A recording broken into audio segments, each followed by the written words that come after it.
1971 Masters, Texan Charles Coody held off 23-year-old Johnny Miller and Golden Bear Jack Nicklaus to win by 2 strokes. The victory allowed Coody to make up for his loss in the 1970 Masters when he led with 3 holes to play, but bogeyed them all to finish 5th. Welcome back to Golf Talk Live from Augusta, Georgia. Let's talk about the golf course a little bit here. You know, one of the things that people don't know really are the first 6 or 7 holes of Augusta National, and some of those holes are pretty difficult. What does a player think, David, in the early part of a round so that he can get in position to be in contention on the back 9 that our viewers wouldn't know about? Well, in my case, it would be imperative to get off to a good start, a good, calm start. Hit a good drive at 1, put the ball on the green, give yourself a chance for birdie, to birdie number 2, maybe to birdie number 3 because that's one of the short holes. Pars at 4 and 5 would be very nice. And then you're sort of off and running on the holes that we don't get to see. But I'd like to say to that, I read in the paper today where Frank Chirkinian said that there was some talk about maybe them going to 18 holes. So maybe the fans, the viewers, will at some point get to see some of the nice holes at Augusta that they haven't seen throughout the years, like the 5th hole, which Wouldn't that be delicious? Heck of a par 4. That Jack made 2 on today. We'll talk that's about right. it. Ty from Alabama, thanks for calling us on Golf Talk Live. Yeah, good evening, gentlemen. Good evening. I've got a question for all 3 of you. I was wondering, not necessarily speaking about a golf shot, but what's your single most memorable, maybe personal moment from your years of golf commentary? Ooh. Best moment from all the things you've commentated on, Jack. Phew. Eh? Boy, there again, can I start and work backwards? There was Ben Sure. Logan making his last walk up here, again, his last 67. Masters, which was fantastic. I guess, again, I'll have to go back to the British Open and Jack Nicklaus at St. Andrews in 1978, when the whole town arose, and it's not a screaming, yelling applause here and you the man. It was a very stately, marvelous thing that just screamed out, "You are the best there ever was." It was just, that's probably the most emotional moment I can remember. How about you, David? Well, a lot of things have been terrific, like when Jack won at Baltusrol, and they had Jack is back on the scoreboard, and the crowd started to chant. And when he came out, and I was walking back to the trucks with my family, and I just started crying. I mean, here you are in hard-hearted New Jersey, and their soul is showing through. And here's a guy that hadn't won in a while, and he won the Open and set a new record in 1980, and the people are showing their appreciation as only they do in the New York metropolitan area. In one way or another, they show their appreciation. And it was a very tender moment. But there are others that I wasn't a party to, like when Jack won in '86 and his son Jackie caddied for him. I mean, that's Hollywood stuff. That's Right. Crenshaw winning here, what it meant to him, and Curtis Strange winning his first one on Father's Day, and his father meant so much to him when he won his first Open championship in a playoff with Faldo. And I'd known his father, Tom, who was a golf professional and who was a good player, and he died young. And I knew what that meant to Curtis, and he wrote me a nice note on a picture that he sent later that I will forever have hanging in a place of honor in my house, because there's a picture of him going like this, walking up 18. He's looking at me in the tower because I'm leaning out of the tower going like that. And I tear up thinking about all the sweet things. When you mentioned the 1980 Baltusrol Jack win, how ironic that he played with Isaiah Aoki all 4 days. Here we are 15 years later, and who did he just beat in the playoff 3 days ago to give him the confidence to go into this golf tournament? Isaiah Aoki. How about you? You've had a long time to think about it. Oh, yes, but they're emotional moments, and golf is a slow pedestrian game, but it creates all sorts of emotions. It's not a shared ball game. It's not a physically aggressive game. It's a mentally aggressive game. And so there are so many sort of segments that you can pick out of it. I think one one of the great moments in my life, as far as golf and television is concerned, and the Ryder Cup, which my father and I were the only two ever father and sons to have played in Ryder Cups. And I happened to be the captain of our Professional Golfers Association when we, or the Europeans, first won the Ryder Cup over here, and that was at Muirfield Village. And Jack Nicklaus had been brought back to captain the US team, and he was the captain on the White Charger. And he, we'd had the effrontery, or they'd had the effrontery to win the time before, and now, oh, we're going to give them some stuff here. And it didn't work out that way, and the Europeans won again. And there were some wonderful pictures. Of course, we enjoyed it, and we gloated a bit. But we did, yeah, we did. It's not in our nature. But there It's was those demonstrative people from the Great Britain. That's right. It was, I'll never forget we always used to call him he was Olazabal until somebody sort of said, no, it's Olathabal. But he did his little war dance around the 18th green, which was one. There was so much joy, not much joy from the United States side because they've been so used to winning, but I think they didn't mind us celebrating. And at Muirfield Village, which is a wonderful place, a wonderful setting, and there was a big crowd, and there have been some memorable matches, and that was a great moment for me. But so, as you say, Jack, so many. Yeah. Well, Venturi winning Oh, at yeah, Congressional. 64. My goodness. 64. Littler coming back from cancer, winning in St. Yeah. Louis. I cried like a baby when he won that. I wasn't there. I just watched it on TV. But some of the women's golf that you've seen over the years. I saw Babe Zaharias play. Save that story. We're going to take a short break and tell us when we come back. And I hope you'll be with us too on Golf Talk Live. Remember, our number is 1-800-842-9987. We're from Augusta, Georgia.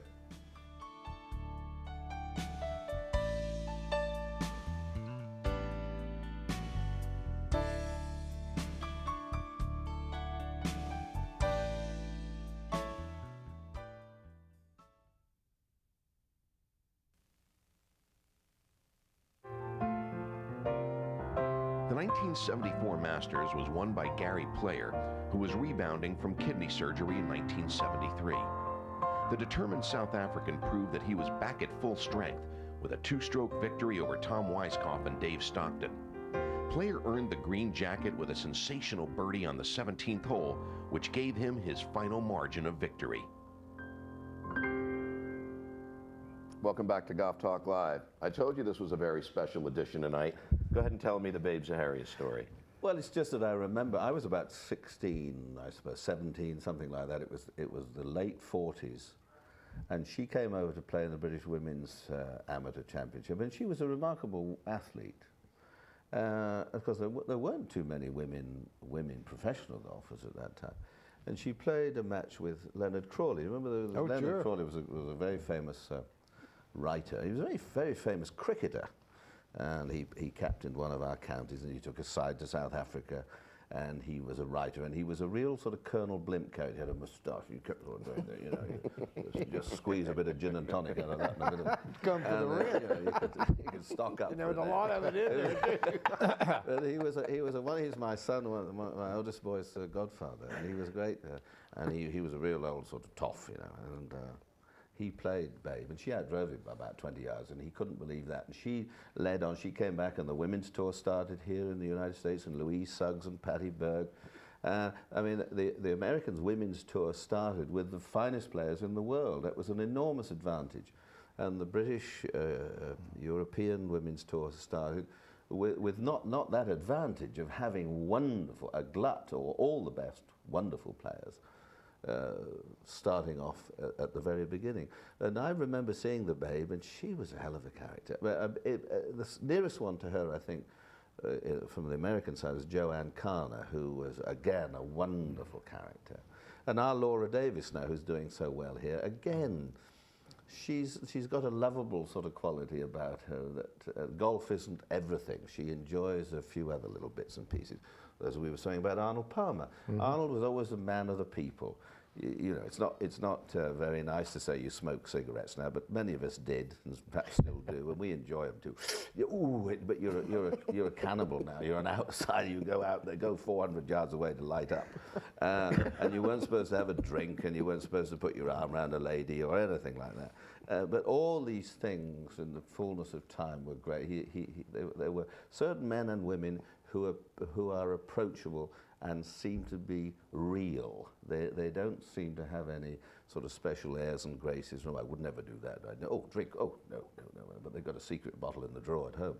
But they're open, and as Jack said, what you see you get, or you get you see, or whatever it is. You know. We've got with us Bert from California. Got a question for us tonight? Yeah, wanted to ask Jack who his favorite player is of all time. Not necessarily the best. I know you're going to say the best is, but by the way, I wanted to say that to Mr. Allis that my favorite golf tournament is the British Open, despite the fact that we're in the Masters here right now. Go ahead, Jack. Thank you very much.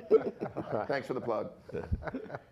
Well, I guess my favorite player was my first professional I ever knew and became a very dear friend of mine.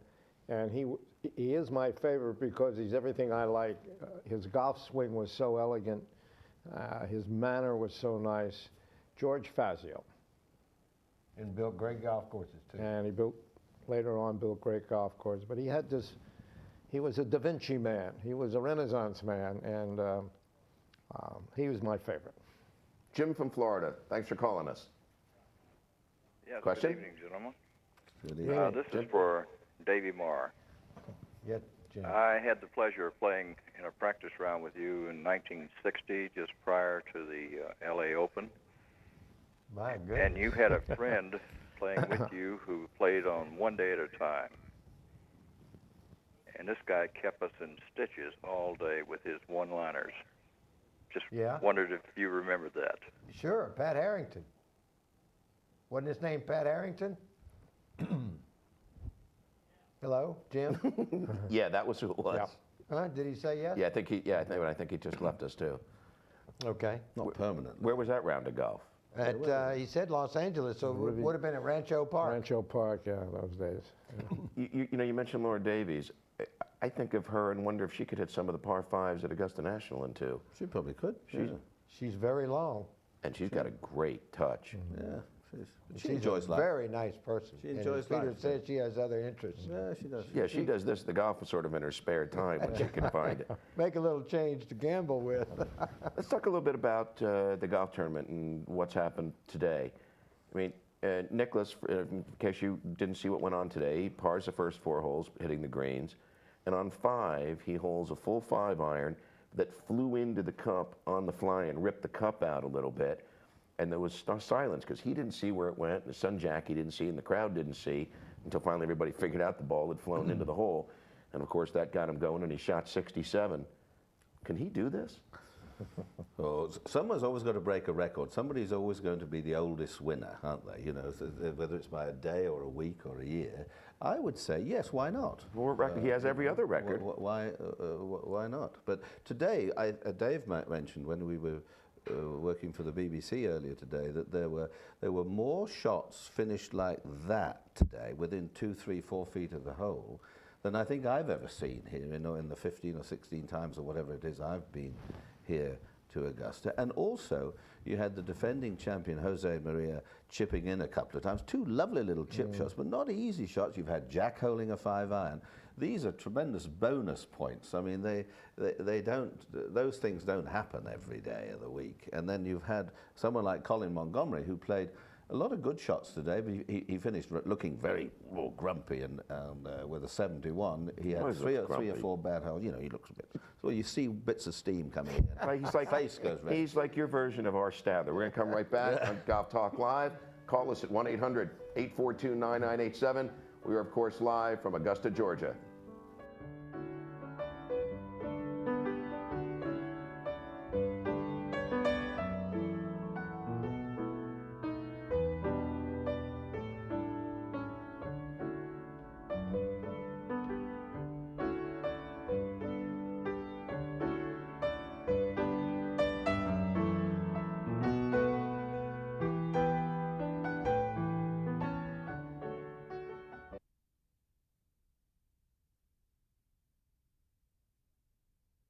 Welcome back to Golf Talk Live. We have Trey from Georgia with us. Hello, Trey. Yay. How y'all doing? We're doing good. My question is for all three of y'all. I was asking about player popularity, and you always talk about Arnold's Army and the people who have followed Jack Nicklaus over the years. What do you think drives Freddie Couples' popularity, and what are his chances this week? Jack, you want to take first shot? Well, I think what is the reason I follow Freddie. He has the loveliest looking languid tempo swing I think maybe I've ever seen. And he's got that marvelous insouciance, and he can play so well, and I think his chances are very good this week. What did he have, a triple today and still finished under par, so triple bogey on 10, I think, and still came back at 70 or 71. So I think Freddie, if his back's okay, he'll be fine.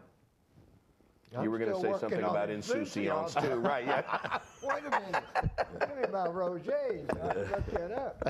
Well, Fred Couples is a lot like you said about Arnold. What you see is what you get.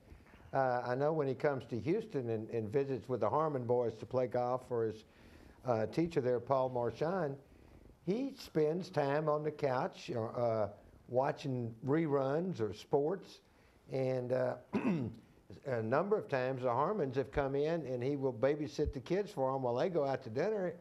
And they'll find him asleep. He's read a story to the kids, and the kids will be in each arm, and Fred Couples will be asleep with the kids nestled in his shoulders. I mean, he is a very delightful, nice guy who's sort of embarrassed by all the stuff that goes on about him.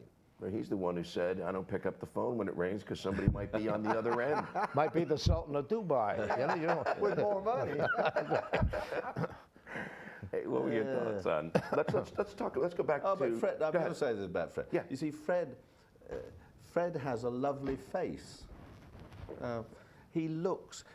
I'm a little mad, and I put people into different categories. I collect King walks. George. I collect walks. I like to see. The best male walker in the world ever was Sean Connery. Just see next time you go to a movie, see Connery move around the place. Now, if you equate people that you meet and put them as an animal, if they came back as an animal, what would they be?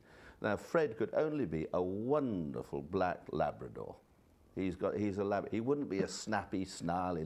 He just looks lovely, and he'd be there and constant, and he just looks lovely, and he's nice. Would you have said but somebody else. Labrador? That's why you had Lee Van Cleef in the movies. He could never be a charming fellow with the romantic lead. He had that wonderful face. In real life, wonderful, wonderful. He'd be a sort of anaconda in a jungle. He wouldn't be a Labrador. All right, Kevin, you've got an animal question for Peter. Hello, gentlemen. Hello. My question is, I'm very disappointed with the performance of Nick Price and Greg Norman today, and I was wondering if you three might have some idea as to whether or not they might be pressing at the Masters because they're both 40-ish now, and they think this might be their last opportunity. Let's do Greg Norman first, because this thing with Price may just be a one-time thing. He's been playing so great for 3-4 years.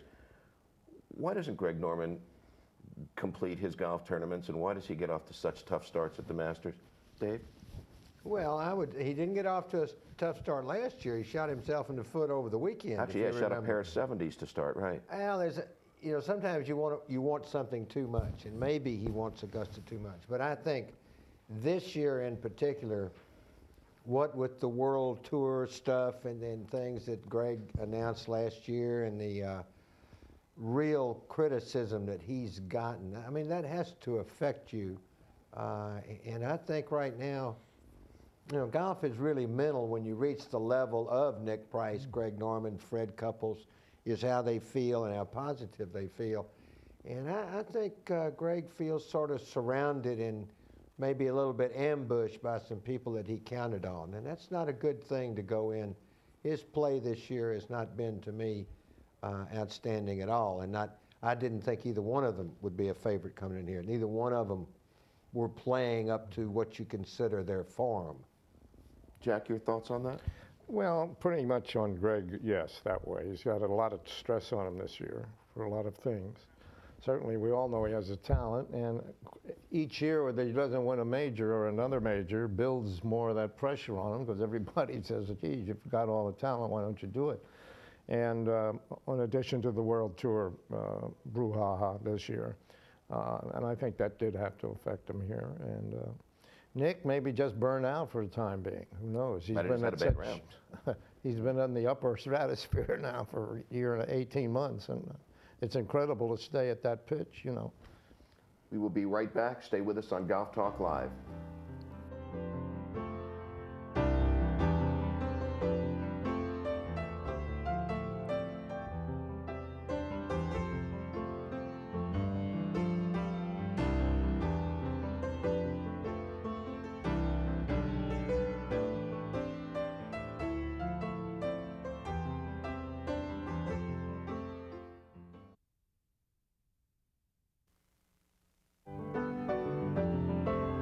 The 1980 Masters was a pure runaway for Spain's Seve Ballesteros. He was 10 shots ahead with 9 holes to play, eventually winning by 4 strokes. Ballesteros became the youngest Masters champion at age 23. Only the second international player to wear the coveted green jacket of Augusta National. Welcome back to Golf Talk Live. We have a caller with us, Yvonne from Texas. Hello, Yvonne.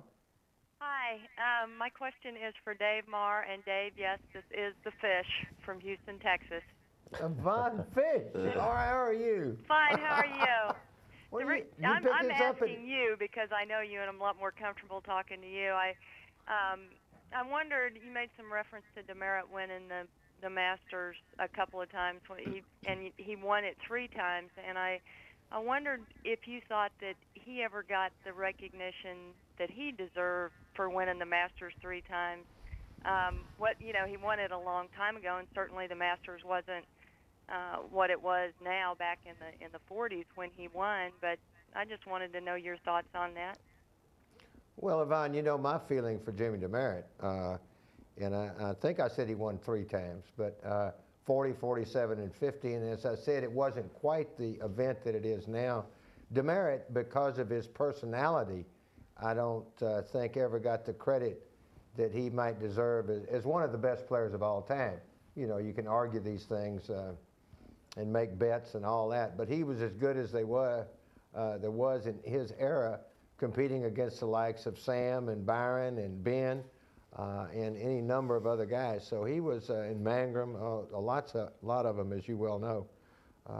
And I would say he just got lost in that shuffle because of playing in the same era. You know, her question raises one for me, which is, in 1955, Saracen Bridge is dedicated. In 57, Nelson and Hogan have their dedication. And of course, this Tuesday, Arnold had his. Do you think Sam has been left out of the picture here? I find it odd that they haven't done something for him along those lines. Well, maybe in time, huh? I mean, you know, it took a long time to honor Arnold. He won 4 times, and he has meant quite a bit to Augusta. I just felt in that grouping that it seemed like logical to include Sam, particularly now that they've given that plaque to Arnold. I would say that's right. I mean, Sam's 82 now, yeah. So it would be nice to do it whilst he was alive. You know, I'm sure he was here last night. It was nicer for him if he knew they did it. Whether it's a nice sort of big bench or a big seat round the first tee or with a thing on it, I don't know, or something or other. But I mean, he was one of the original stars. He might well be the athlete of the century. You know, really. I mean, a remarkable man. We were talking about him today. I said to Dave, how many times do you think? We were talking about how many times he'd played to his age, and I said, I wonder how old he was when he first went round. He said, was it 59? 59. He did a 59 when he was, and he did a 59, a 60, 61, 60. It's ridiculous. You can't do that. He complained to me that the 59 should have been a 57. Well, we didn't feel too much sympathy. We'll be right back on Golf Talk Live with these 3 great fellas. Stay with us.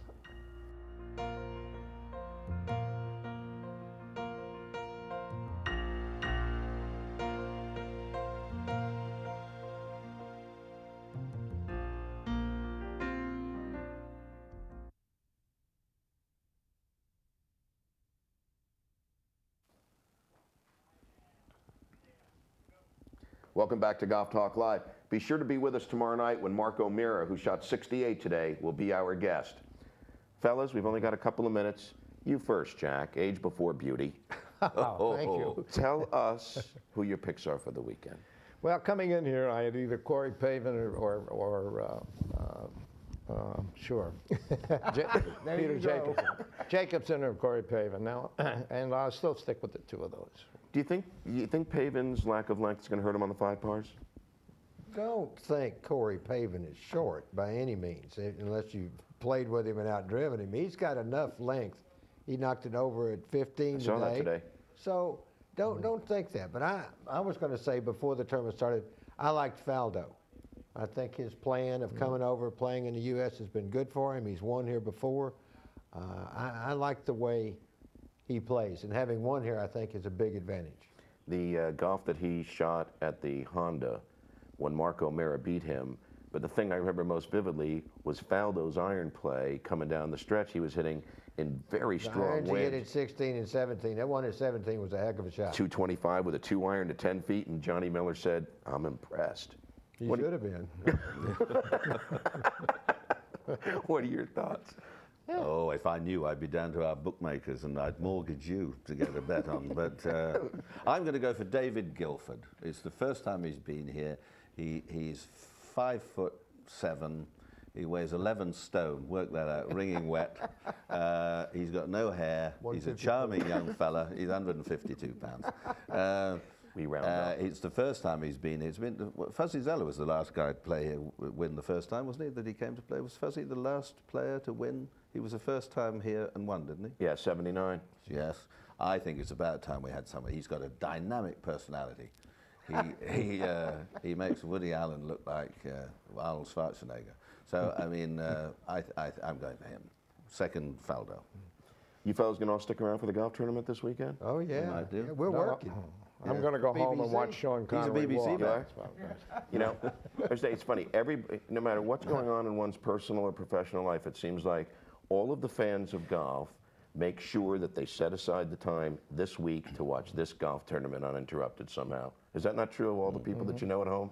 Well, it's a lovely setting. Longhurst, dear old Henry Longhurst said, we were privileged in golf because it took us to so many beautiful places. You can have your football stadiums, wonderful, you can have your tennis arenas, but there's nothing quite like golf, and there's nothing like kicking off the season with the azaleas and the bushes and the shrubs at Augusta, and that's why it's wonderful. Well, same to you and you for Thank you, Peter. coming to be with us tonight. I think this was a great joy for everybody who got to watch us. Good luck with the Golf Channel. I wish we could get it at home, I tell you. So, Right. cable networks, let us have it. Thank you so much, fellas. Great to have you with us. Great to have you with us. Thank you so much for watching Golf Talk Live. Be with us tomorrow night when we'll have Mark O'Meara.